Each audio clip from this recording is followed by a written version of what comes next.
Yeah, I'd rather be out at Texas Motor Speedway this weekend than stuck in that stuff. I know Fox NASCAR analyst Michael Waltrip's going to take his foot off the pedal and steer us through this weekend's action at Texas Motor Speedway. Boy, I forgot, and we had met several years ago. You're a big guy. Yeah. To be cramming yourself into one of those little tiny cars. How tall are you? I'm a perfect template of all you want to fit in a car. 6'5". Right after me, you're out of room. So. Yeah, that's it. But I love meeting people, and they're like, I always thought I was too big to fit in one of those cars. How do you get in there? Yeah. But over the years, I've seen an evolution in the car. Yeah. They got smaller and smaller and smaller when I first started racing, because smaller is faster aerodynamically.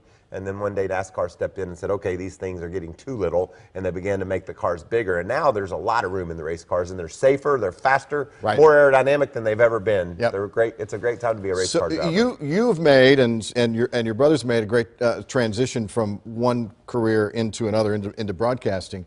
How's this Gordon kid doing? He's doing great. Is he really? Yeah, and you know what I love most about Jeff is his enthusiasm and his energy. He comes up to the booth for all the practices. Like, we're doing the truck series from Martinsville. Halfway through it, Jeff shows up and he wants to see the track from that vantage point.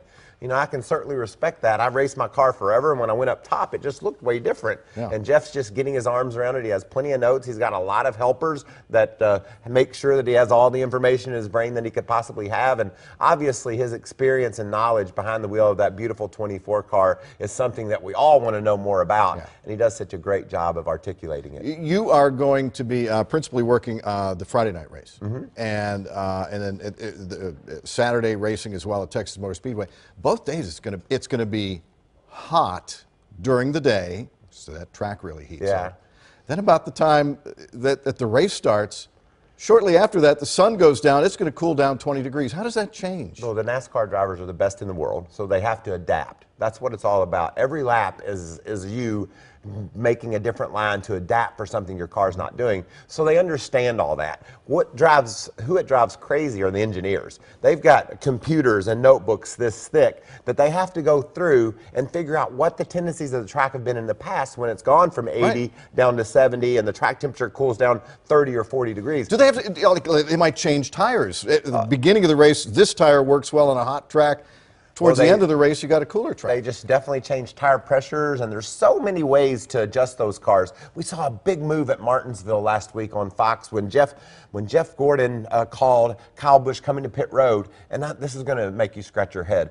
They pulled a packer out of the front shock, okay, a 1/16 of an inch, and they thought that was the key to winning. That's how technical and how precise these cars are. You've got to have everything just right. Kyle called that he needed some more grip in the front end. They pulled that packer out, and away he went. So you're going to be racing, you're least scheduled to race at Talladega coming up. It's one of the places you love. You love that, the big track, the super speedway. I've got big feet, you know, and it just works better for me to push the gas down. Will you be racing there for sure? Yes, sir. I'm going to be driving the Peak Antifreeze Toyota. There's my sponsor plug. I still got that in me. That's right. Go out there and mix it up with the stars. I love how you guys can mention 40 sponsors in 10 seconds. Well, we love to race our cars, and obviously the NASCAR fans are great, and they support our sponsors, so we got to tell them who they are. Absolutely. You can watch the NASCAR Sprint Cup racing in Texas on Fox 4 Saturday night. Coverage of the Duck Commander 500 starting at 6, and you're going to be in charge of things for the night before the Friday night race as well, which is going to be a lot of fun. Can't wait to watch the cars run 200 miles an hour. That's good to me. I know, and it's going to be a great weekend for it. Thanks so much for coming in. It's awesome to be here. Thank you.